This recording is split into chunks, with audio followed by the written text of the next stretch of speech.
भारत में ये देखने में आया है आगे जो आजकल रिसर्च हो रही है कि पहले की तुलना में अभी धीरे-धीरे मधुमेह का या डायबिटीज़ का जो प्रभाव है वो ज़्यादा बढ़ रहा है। और अगर हम गाँव में देखते हैं, ग्रामीण परिवेश के लोगों में देखते हैं तो उनमें इसकी संभावना शहरी लोगों की तुलना में काफ़ी कम है। डायबिटीज़ से बहुत ज़्यादा पेशेंट को पता नहीं चलता, इसीलिए भारत में मरीज़ जो है वो काफ़ी लापरवाह रहता है।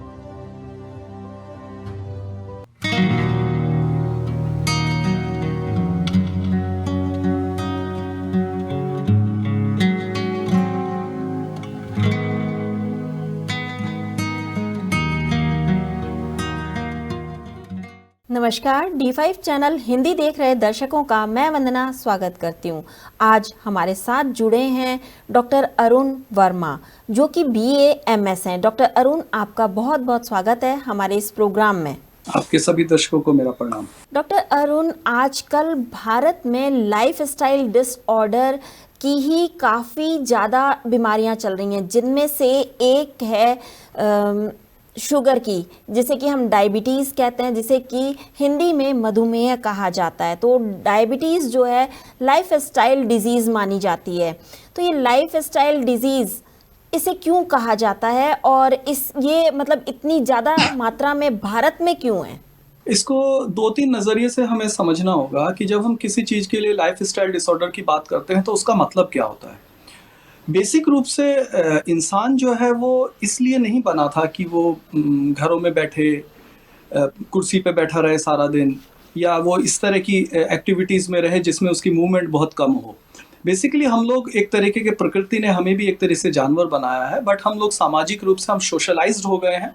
इसलिए जो प्रकृति ने जितनी मूवमेंट प्रकृति की हमसे दरकार थी वो हम लोगों ने अपनी लाइफस्टाइल में उसको निकाल दिया है। जैसे कि एक्सरसाइज का बहुत अभाव होना या मूवमेंट्स का बहुत अभाव होना, सूरज की रोशनी इंसान को ना मिलना, सुबह से शाम तक उसको बंद एसी में रहना, रेडीमेड फूड्स जो पैक्ड फूड है उसका बहुत ज़्यादा सेवन करना।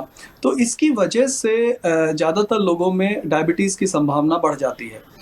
डायबिटीज़ क्योंकि एक मेटाबॉलिक डिसऑर्डर है, तो ऐसी कोई भी एक्टिविटी जिसकी वजह से हमारा मेटाबॉलिज्म प्रॉपर ना हो शरीर का, तो उससे इसके होने की संभावनाएं प्रबल हो जाती हैं।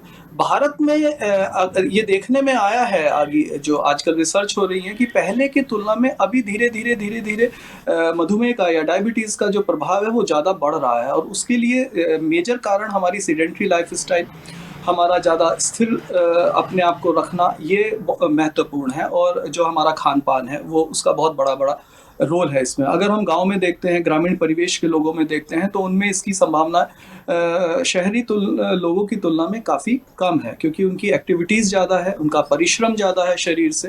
तो ये कुछ प्रमुख कारण हैं जिसकी वजह से डायबिटीज़ का प्रभाव आजकल शहरों में ज़्यादा देखने को मिल रहा है। जब किसी को डायबिटीज़ होने वाली होती है तो उस वक्त क्या लक्षण होते हैं? मतलब डायबिटीज़ के होने के बाद भी क्या लक्षण होते हैं और डायबिटीज़ कैसे पहचाने कोई की भी डायबिटीज़ होने वाली है?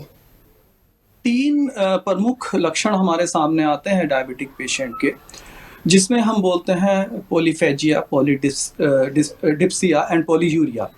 आदमी को भूख बहुत लगती है, आदमी को प्यास बहुत लगती है और आदमी को पेशाब की उसकी मात्रा जो है उसको बार-बार जाने की इच्छा होती है।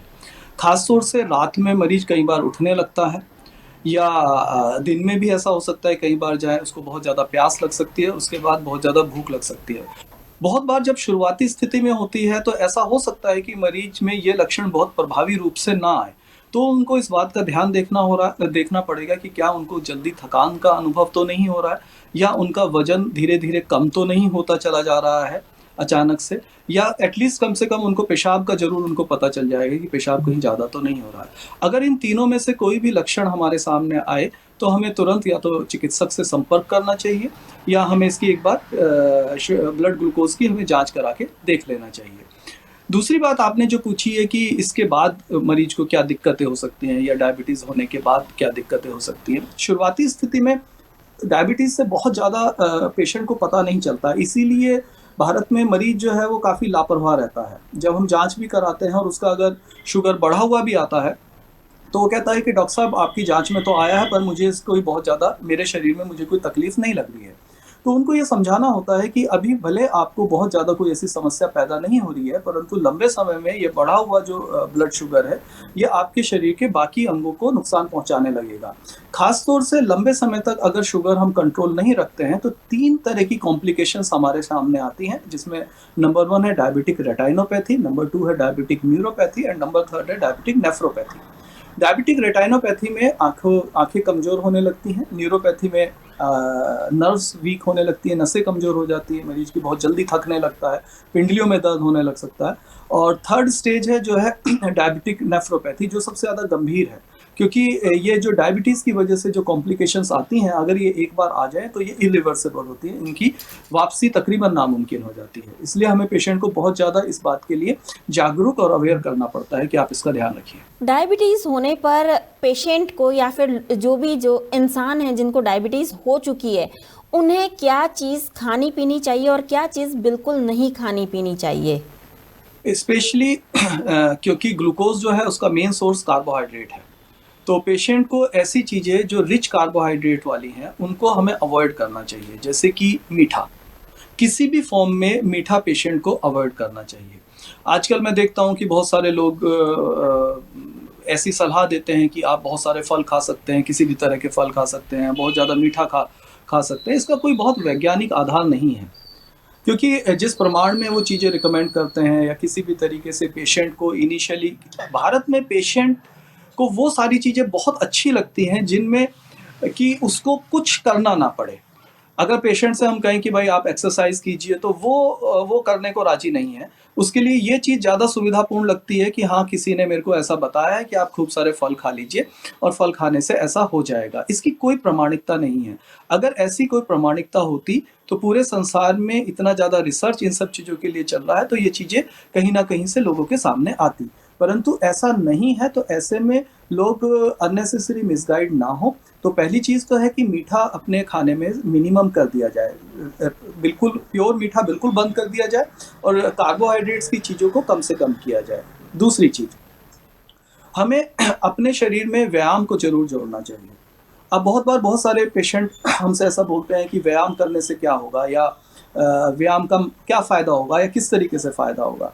कुदरत ने, परमात्मा ने हमारे शरीर में एक ऐसी चीज़ दी है कि जो भी एक्सरसाइज करने वाली मसल्स होती हैं वो ब्लड में से बिना इंसुलिन के शुगर को एब्जॉर्ब कर लेती हैं।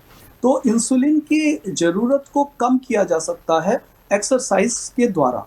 अब व्यायाम का मतलब क्या है? बहुत बार पेशेंट कहते हैं कि डॉक्टर साहब मेरा तो काम ही ऐसा है कि मैं सारा दिन इधर से उधर जाता रहता हूँ, तो मेरी तो वैसे ही बहुत एक्सरसाइज हो जाती है। तो ऐसे पेशेंट को हमें ये समझाना होता है कि देखिए, व्यायाम का मतलब होता है, आयुर्वेद में एक बहुत ही अच्छा श्लोक है, उसका मतलब मैं आपको बता देता हूँ कि ऐसी कोई भी एक्टिविटी जिसको करने से सांस फूले, पसीना निकले, शरीर में थकान हो और करने के बाद हल्कापन महसूस हो। तो ऐसी कोई भी एक्टिविटी जिनमें ये चारों चीज़ें होती हैं उसको हम व्यायाम बोलते हैं। तो अगर कोई मरीज हमसे ऐसा कहता है कि मेरा तो काम ही ऐसा है कि यही मेरी एक्सरसाइज है, तो उसको ये समझाना पड़ेगा कि यह एक्सरसाइज नहीं है। अगर ये एक्सरसाइज होती तो आप दारा सिंह की तरह पहलवान हो चुके होते। तो एक्सरसाइज का मतलब जैसे मैंने आपको बताया, एक बार रिपीट कर देता हूँ, कोई भी ऐसी चीज़ जिसको करने से पसीना निकले, सांस फूले, थकान का अनुभव हो और करने के बाद शरीर हल्का महसूस करे, ऐसी एक्टिविटी को हम व्यायाम बोलते हैं। तो वो हम करने की उसको हिदायत देते हैं। और तीसरा जो बहुत ही अति महत्वपूर्ण है वो होता है मानसिक रूप से स्वस्थ रहना। स्ट्रेस का कम से कम आदमी कम से कम का तो मतलब ही नहीं है, स्ट्रेस बिल्कुल ना ही ले वो अपने जीवन में। और इसके लिए उसको थोड़ा आध्यात्मिक बनना पड़ेगा, थोड़ा परमात्मा के प्रति समर्पित होना पड़ेगा। ऐसे भाव के साथ रख के अगर वो इन चीज़ों का ध्यान रखता है तो उसके लिए ये चीज़ें बहुत ही ज़्यादा हितकारी होती हैं। बहुत ज़्यादा भी हम पेशेंट को डूज एंड डोंट्स में नहीं डाल सकते, क्योंकि हमारे लिए बीइंग ए चिकित्सक, मतलब एक डॉक्टर होने के नाते, जब भी मेरे को ये भी देखना पड़ता है कि व्यावहारिक रूप से हम कितनी चीज़ें करवा सकते हैं किसी से। अगर हम सुबह से शाम तक मरीज को इन्हीं चीज़ों के उसमें डालेंगे कि आप ये करते रहिए, अब इस तरह का अनाज खाइए, अब इस तरह का ना खाइए, तो हमें ये देखना होगा कि हमें तो सभी लोगों की चिकित्सा करनी है ना। मुझे एक मजदूर की चिकित्सा भी करनी है, एक गरीब आदमी की चिकित्सा भी करनी है और एक अपर क्लास की भी चिकित्सा करनी है। तो मैं अगर एक मजदूर के लिए बहुत सारे डूज एंड डोंट्स कर दूंगा तो उसके लिए तो अपनी जीविका चलाना भी बहुत मुश्किल हो जाएगा। तो मैं ब्रीफ कर देता हूँ एक बार सारी चीज़ों को कि मीठे का प्रयोग बिल्कुल हटा दीजिए किसी भी रूप में। दूसरी चीज़ है कार्बोहाइड्रेट, जैसे रोटी, चावल या चावल का प्रयोग थोड़ा कम कीजिए, आलू का प्रयोग थोड़ा कम कीजिए। और सबसे महत्वपूर्ण चीज़ कि सुबह शाम 3-4 किलोमीटर, सुबह 3-4 किलोमीटर, शाम को तेज़ी से चलना है। जो थोड़ी उम्र के हैं लोग, मोर देन 50 ईयर्स हैं, उनके लिए तेज़ी से वॉक करना है। और जो उससे कम उम्र के हैं, उनके लिए ज़रूरी है कि वो लोग क्या कहते हैं, करीब-करीब रनिंग करें 4-5 किलोमीटर की सुबह शाम। तो इससे उनके अंदर डायबिटीज़ को कंट्रोल करने में चमत्कारी प्रभाव देखने को मिलेगा। आपने बात करी कि मीठा नहीं खाना चाहिए, तो मीठे की जगह आजकल बाजार में शुगर फ्री टैबलेट्स आती हैं, तो क्या वो खाना हानिकारक होता है? कारक होता है, क्योंकि ये सब अल्टरनेट्स हैं, केमिकली प्रिपेयर्ड हैं। ये आपको एक स्वीटनर की तरह से आपको महसूस तो कराएंगे कि आपको टेस्ट तो मीठा लगेगा, बट क्योंकि केमिकली प्रिपरेशन है इन सब चीज़ों की, केमिकल कंपाउंड्स है, ये कहीं ना कहीं जाके शरीर में लंबे समय में नुकसान पहुंचाते हैं। इसके अलावा शुगर पेशेंट्स को किन बातों का खास तौर पर ध्यान रखना चाहिए? जैसे कि मैंने आपको बात बताया कि अपने खाने में वो मीठे को हटाए और साथ साथ सैलेड्स का ज़्यादा प्रयोग करें, और मिक्स आटे का करें जिसके अंदर मिलेट्स वगैरह हो, उसका बहुत प्रभाव देखने को मिल सकता है। अपनी दिनचर्या को वो व्यवस्थित करें, क्योंकि ये जैसे मैंने कहा कि ये मेटाबॉलिक लाइफस्टाइल डिसऑर्डर है। तो दिनचर्या को व्यवस्थित करने से मैं आपको मतलब समझा देता हूँ कि इसको व्यवस्थित करने का मतलब क्या होता है। आयुर्वेद में हम लोग 2 शब्द सुनते हैं, एक है अध्यशन और एक है विश्वासन। खाने पीने के संबंध में अध्यशन का मतलब होता है कि हम एक ही समय पे खाएं, जो हमारा खाने का समय है। मान लीजिए हम 2 बजे लंच करते हैं और रात को 9 बजे डिनर करते हैं, तो हम यही एक समय रखें। ऐसा ना हो कि किसी दिन हम 3:30 बजे खा रहे हैं, किसी दिन हम 12 बजे खा रहे हैं, किसी दिन हम रात को 10 बजे खा रहे हैं, किसी दिन 7 बजे खा रहे हैं। एक तो ये हमें हैबिट अपनी छोड़नी होगी। दूसरा शब्द होता है विश्वासन। पहला भोजन पचे बिना दूसरे भोजन को हमें नहीं करना चाहिए। और इसका आजकल हमारे यहाँ देखने में बहुत ज़्यादा प्रभाव आता है कि डॉक्टर्स ऐसी सलाह देते हैं कि आप थोड़ी-थोड़ी देर में कुछ ना कुछ खाते रहिए। ये बहुत ही गलत तरीका है और इसकी वजह से ही ज़्यादा बीमारियाँ आती हैं। और जिसको हम आजकल मॉडर्न लाइफ़स्टाइल कहते हैं, उसमें ये भी एक बहुत बड़ा कारण है कि पहले हमारी कल्चर में बहुत ज़्यादा बाहर खाना या बहुत ज़्यादा फ़ास्ट फूड या कभी ऐसी कल्चर थोड़ी कम थी, तो ये चीज़ें ज़्यादा नहीं थी। पर अब शहरों में ये है कि कोई फ़िक्स टाइम नहीं है खाने का, किसी भी समय आदमी कुछ भी खा सकता है। तो उसकी वजह से इसका एक प्रभाव होता है। तीसरा चीज़ है कि अपने सोने का समय और जागने का समय निश्चित रखिए, और थोड़ा-सा आपको मानसिक तनाव से दूर रहने की कोशिश करनी है, तो थोड़ा आध्यात्मिक बनिए, थोड़ा ध्यान कीजिए, थोड़ा मेडिटेशन कीजिए। तो ऐसी चीज़ों का बहुत ही अच्छा प्रभाव देखने को मिलता है इसके मैनेजमेंट में। हरी सब्जियां कितनी खानी चाहिए या नहीं खानी चाहिए? वैसे तो करेले, जामुन का प्रयोग, जामुन फल में आ जाता है, हरी सब्जियों में करेले का प्रयोग करना ज़्यादा अच्छा माना जाता है। तो क्या वाकई फ़ायदा होता है इससे? एक्चुअली 2 चीज़ें हमारे सामने आते हैं। हम ये देख के चलते हैं कि किसी भी पेशेंट का ब्लड शुगर कितना है। अगर हमारा पास पेशेंट बॉर्डर लाइन पे है, तो हम पेशेंट को रिकमेंड करते हैं कि आपको दवाई की कोई ज़रूरत नहीं है। आप सिर्फ अपना खाने पीने को व्यवस्थित कीजिए। जामुन ले सकते हैं हम लोग, करेला बिल्कुल ले सकते हैं, मेथी का प्रयोग बहुत फ़ायदेमंद हो सकता है। ऐसी चीज़ों का उपयोग से इसको कंट्रोल करने में मदद मिलती है। दालचीनी का भी एक बहुत बड़ा रोल है शुगर को कंट्रोल करने के लिए। और बहुत सारी नेचुरली अगर हम जाएँ जड़ी बूटी की दुकान पे, तो सप्तरंगी मूल हमें मिलती है, उसको हम रात को भिगो के उसका पानी पी सकते हैं, विजय सार का पानी पी सकते हैं। ऐसी बहुत लंबी लिस्ट है जो बताई जा सकती है। परंतु इससे सबसे बड़ा जो हमारे सामने हमने देखने को आया है कि बहुत बार पेशेंट क्या होता है कि बहुत सीमा से बाहर जाने के बाद भी वो ये सोचता है कि मैं इन सबको करके ही अपने शुगर को कंट्रोल रख पाऊँगा। तो बेटर है कि जब आप बॉर्डर लाइन पे हो या थोड़ा-सा बहुत ज़्यादा शुगर ना हो, तब आप इन सब चीज़ों के प्रयोग के बाद एक बार चेक ज़रूर करते रहें कि क्या इन सब से आपको फ़ायदा हो रहा है या आप इसको कंट्रोल कर पा रहे हैं कि नहीं कर पा रहे हैं। अगर ऐसा नहीं है और आप भले एलोपैथी चिकित्सा में नहीं भी जाना चाहते, तो किसी भी आयुर्वेदिक चिकित्सक जो आपके पास पढ़ा-लिखा आयुर्वेद का डॉक्टर हो, क्वालिफाइड डॉक्टर हो, उससे आप संपर्क कर सकते हैं। वो आपको जो भी राय देगा वो आपके लिए बहुत कल्याणकारी होगी। शुगर के पेशेंट्स को काढ़ा कौन सा पीना फ़ायदेमंद होता है? एक्चुअली फ़ायदेमंद काढ़े में हम कई सारी चीज़ों का इस्तेमाल कर सकते हैं। जैसे चिरायता बहुत ही ज़्यादा फ़ायदेमंद पेशेंट के लिए होता है। चिरायता ले सकते हैं, मेथी उसके साथ में डाल सकते हैं, जामुन की छाल ले सकते हैं, जामुन के बीज को दरदरा करके ले सकते हैं, गुड़मार ले सकते हैं। ऐसी चीज़ों को हम काढ़े के रूप में पका के पेशेंट को दे सकते हैं। परंतु ये इतना ज़्यादा कड़वा हो जाता है कि बहुत सारे पेशेंट इसको नहीं ले पाते। कितनी मात्रा में लेना चाहिए? मतलब कितनी क्वांटिटी हो, सुबह शाम लेना है या किस वक्त लेना है, ये भी बताएं। बताता हूँ, जब भी हम कोई काढ़ा बनाए, जैसे मैंने 4-5 चीज़ें आपको बात बताई, मैं एक बार फिर से रिपीट कर सकता हूँ उनको। चिरायता हम ले लेंगे, मेथी ले लेंगे, गुड़माल ले लेंगे, जामुन की गुठली ले लेंगे, दालचीनी ले लेंगे। इन सबको हम दरदरा कूट के रख लेंगे और इसमें से 10 ग्राम 4 कप पानी में 1 कप रहने तक पका लेंगे और उसको छान के पी लेंगे। अगर हमारी शुगर बहुत ज़्यादा नहीं है तो एक बार से हम ले सकते हैं। ये निर्भर करता है कि हम उसको जाँच के देखते रहें कि हमें कितना प्रभाव हो रहा है और कितने से हमारा काम चल पा रहा है, और अगर ज़्यादा है तो 2 बार भी ले सकते हैं इसको। फलों में कौन सा फल बिल्कुल नहीं खाना चाहिए? जैसे केला है जिसमें बहुत ज़्यादा कार्बोहाइड्रेट है, ये हमें नहीं लेना चाहिए। सेब है वो हमें नहीं लेना चाहिए। चीकू है वो हमें नहीं लेना चाहिए। जो भी फल बहुत ही ज़्यादा मीठे हैं वो हमें अवॉइड करने हैं। आम नहीं लेना चाहिए, इस टाइप के फल। कहा जाता है कि फलों की शुगर फ्रुक्टोज होती है, वो नुकसान नहीं पहुंचाती है।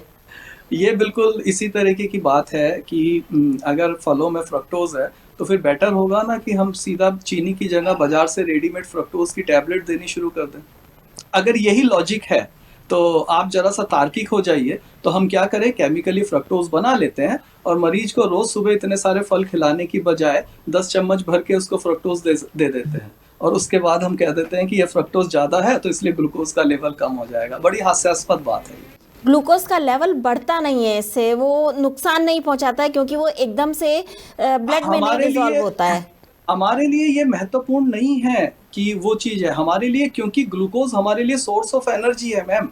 हमें ये देखना होगा कि हमारा शरीर जिस चीज़ के मेटाबॉलिज्म के लिए बना है, क्या उसके अकॉर्डिंगली हम उसका इस्तेमाल कर पा रहे हैं कि नहीं कर पा रहे हैं। किसी इंसान के खून में ग्लूकोज के लेवल को कम रखना ही डायबिटीज का मैनेजमेंट नहीं है। ग्लूकोज के लेवल को कंट्रोल करते हुए उसके शरीर में शुगर का मेटाबॉलिज्म प्रॉपर होना, उसका एनर्जी में सही तरीके से कन्वर्ट होना और उसका सही तरह से हमारे काम में यूटिलाइज होना, ये सारी की सारी चीज़ें भी बहुत महत्वपूर्ण है। इसीलिए लोगों के अंदर क्योंकि सही तरीके से वैज्ञानिक रूप से इंफॉर्मेशन नहीं पहुंच रही है तो लोग अनर्गल बातों पे भरोसा करके अपना नुकसान कर पा रहे हैं। क्या जिनको इंसुलिन लग रही है उनकी इंसुलिन बंद हो सकती है? ऐसा 2-3 स्थितियों में हमारे सामने देखने में आता है कि इंसुलिन हम कब देते हैं। डायबिटीज़ के मरीज का एक नियम है कि कभी भी अगर कोई इमरजेंसी कंडीशन है, जैसे कोई गर्भवती स्त्री है, उसकी डिलीवरी होने वाली है, कोई एक्सीडेंट है या कोई ऐसी चीज़ है जो मरीज शुगर का था उसके साथ अगर ऐसा होता है कि, तो हम भले वो उसका शुगर कंट्रोल रहे तो भी हम उसको फॉर द टाइम पीरियड के लिए इंसुलिन देते हैं। ऐसे मरीज में जब इंसुलिन चलती है तो इमरजेंसी कंडीशन के बाद उसको हम हटा देते हैं, उसकी ज़रूरत नहीं पड़ती। बट ऐसे लोग जिनमें लंबे समय तक ओरल मेडिकेशन देने के बाद, गोलियां देने के बाद भी अगर हमारी डायबिटीज़ कंट्रोल नहीं हो रही है और उसके बाद उसको हमें इंसुलिन पे लाया गया है, तब हमें उसको इंसुलिन पे रखना होगा। हाँ, ये ज़रूर विचारणीय है कि आजकल बहुत बार डॉक्टर ऐसी ज़रूरत भी नहीं होती तब भी मरीज को इंसुलिन के लिए रिकमेंड कर देते हैं, क्योंकि इंसुलिन डायबिटीज़ का एक एक्टिव ट्रीटमेंट है, वो सीधा उसको यूज़ करता है तो शरीर के लिए उसका थोड़ा फ़ायदा ज़्यादा हो जाता है, परंतु पेशेंट के लिए थोड़ा कन्वीनियंट नहीं है। तो अगर बहुत ज़्यादा पेशेंट में नहीं है शुगर और उसको अगर हम प्रॉपर दिनचर्या से और प्रॉपर खाने पीने को कंट्रोल करके हम बिल्कुल ऐसा प्रयास कर सकते हैं कि हम उसकी इंसुलिन को हटा सकते हैं, परंतु सभी मरीजों में ऐसा संभव नहीं है। ये पेशेंट टू पेशेंट वेरी करता है और डॉक्टर द्वारा ऐसा प्रयास करने के बाद इसके क्या परिणाम आएंगे, इसको देखने के बाद चीज़ें क्लियर हो पाती हैं। ऐसा सीधा कह देना कि इंसुलिन हटा दी जा सकती है, ऐसा मेरी संज्ञान में नहीं है या मेरे नॉलेज में नहीं है। मेरी समझ पे से अभी तक ऐसा मैं इसके ऊपर कोई ऐसा नहीं कर पाया हूँ, इसलिए मुझे ईमानदार होना पड़ेगा आपके सामने। क्या जिनको डायबिटीज़ हो गई है उनको और बीमारियां होने का खतरा भी ज़्यादा रहेगा? बहुत अच्छी बात पूछी आपने, बिल्कुल निसंदेह, क्योंकि हमारा शरीर हर चीज़ के लिए बिल्कुल निश्चित प्रमाण चाहता है। हर चीज़ हमारे शरीर में बिल्कुल लिमिटेड लेवल पे है। अगर हम मान लीजिए शुगर को कंट्रोल नहीं करते हैं तो बाकी दूसरे चीज़ों पे इसका बहुत ही घातक प्रभाव होने लगता है। जैसा मैंने पहले बताया कि आपको 3 तरह की कॉम्प्लिकेशन, रेटाइनोपैथी, न्यूरोपैथी और नेफ्रोपैथी हो सकती हैं। साथ ही साथ आपका कोई घाव का ना भरना, आपका इन्फेक्शन जल्दी ठीक ना होना, आपके स्किन की प्रॉब्लम्स ठीक ना होना, आपके शरीर में बाकी लीवर में आपकी समस्याएं पैदा हो जाना, या बाकी और कोई ऐसी कंडीशंस पैदा हो जाना जो जिसका बहुत देर में जाके पता चले, इसके ऊपर निश्चित रूप से अनकंट्रोल्ड डायबिटीज का प्रभाव पड़ता है। इससे और कौन कौन सी घातक बीमारियां हो सकती हैं? डायबिटीज से सीधी कोई घातक बीमारी तो नहीं होती है, ये अपने आप में ही इतनी घातक है कि और बीमारी की तो कोई मतलब नहीं होता है। परंतु खास तौर से वो लोग जिनके अंदर कोई घाव है या जिनको जो क्रोनिक इन्फेक्शन है, उनमें वो जल्दी से ठीक नहीं होता है। दूसरी चीज मैंने आपको बताया कि 3 तरह की समस्याएं जो हमारे लिए बहुत घातक हो जाती हैं। जैसे रेटिनोपैथी अगर हो जाती है तो वो ठीक नहीं होंगी आंखें, फिर उसका कोई ट्रीटमेंट भी नहीं है। दूसरी चीज है न्यूरोपैथीज है, इरिवर्सिबल हो जाती हैं। तीसरी चीज है नेफ्रोपैथी, अगर गुर्दे खराब हो गए डायबिटीज की वजह से तो वापस हो ही नहीं सकते, फिर उनको बदलवाना ही पड़ता है। हाँ, एक और अति महत्वपूर्ण चीज मैं बता देता हूँ कि डायबिटीज पेशेंट्स में हार्ट के मामले में भी बड़ी विचित्र स्थिति पैदा हो जाती है, क्योंकि साइलेंट हार्ट अटैक पड़ता है। डायबिटीज की वजह से उनकी मांसपेशियां इतनी वीक हो चुकी होती हैं कि हार्ट का दर्द जो सामान्य आदमी को हार्ट अटैक में महसूस होता है, वो उसको महसूस भी नहीं होता है। तो हार्ट पेशेंट्स के लिए इसका बहुत ही ज़्यादा ध्यान रखने की ज़रूरत है ऐसे पेशेंट्स में। डॉक्टर अरुण वर्मा, आयुर्वेद में शुगर का क्या इलाज है? आयुर्वेद में शुगर का बहुत ही प्रभावशाली चिकित्सा है, और इसको हम 2 हिस्सों में बांटते हैं। एक वो हिस्सा जिसकी अपेक्षा हम अपने पेशेंट से करते हैं कि वो इन सब चीज़ों को करेगा। जैसे हम उनको बोलते हैं कि आपको प्रॉपर व्यायाम करना है, अपने खाने से मीठा हटाना है, आपको मेंटल स्ट्रेस में नहीं जाना है, योगा करना है, प्राणायाम करना है, एंड मानसिक रूप से अपने आप को स्वस्थ रखना है। और एक दूसरा हिस्सा जो होता है वो चिकित्सक के ऊपर निर्भर करता है, जिसमें आयुर्वेद की औषधियाँ हैं। आयुर्वेद की औषधियों के लिए कोई फिक्स औषधि कहना बहुत मुश्किल है, क्योंकि सभी आयुर्वेद इतना विस्तृत है, इतना वृहत है कि सभी तरह के चिकित्सक अपनी अपनी तरीके से लेके भिन्न भिन्न औषधियों से इसकी चिकित्सा कर सकते हैं। जैसे मैं अपने अस्पताल कल्याणी आयुर्वेद में मैं अपने स्तर से कुछ चिकित्साएं मतलब कुछ मेडिसिन बनाता हूँ डायबिटीज़ के लिए, जिसका हम पेशेंट के ऊपर प्रयोग करते हैं, और उसके बहुत ही सार्थक और बहुत ही मतलब अच्छे परिणाम हमारे सामने निकल के आ रहे हैं, खासतौर से उन पेशेंट के लिए जिनमें भी की शुगर बहुत ज़्यादा स्तर पे नहीं है। जैसे कि अगर मान लीजिए किसी की शुगर 400 है या इससे भी ज़्यादा जा रही है, 350 जा रही है, तो ऐसे में तो हम जनरली रिकमेंड करेंगे कि भाई आप इसकी प्रॉपर एक अंग्रेजी चिकित्सा ही कराइए। बट तो आयुर्वेद के दृष्टिकोण से अगर पेशेंट हमारे पास टाइमली आ जाता है, बहुत ज़्यादा उसके पास शुगर नहीं है, 250-300 तक अगर वो शुगर रखता है, तो इसको हम बहुत ही अच्छी तरीके से बिना किसी अंग्रेजी दवाई के, बिना किसी इंसुलिन के हम बहुत ही अच्छी तरह से इसको व्यवस्थित कर सकते हैं। डॉक्टर अरुण वर्मा, आप हमारे साथ जुड़े, आपका बहुत बहुत धन्यवाद। आपने आज हमें बहुत ही महत्वपूर्ण बातें बताई। आपका भी बहुत बहुत धन्यवाद। Thank you very much. अगले एपिसोड में आपसे फिर मुलाकात होगी, तब तक के लिए नमस्कार।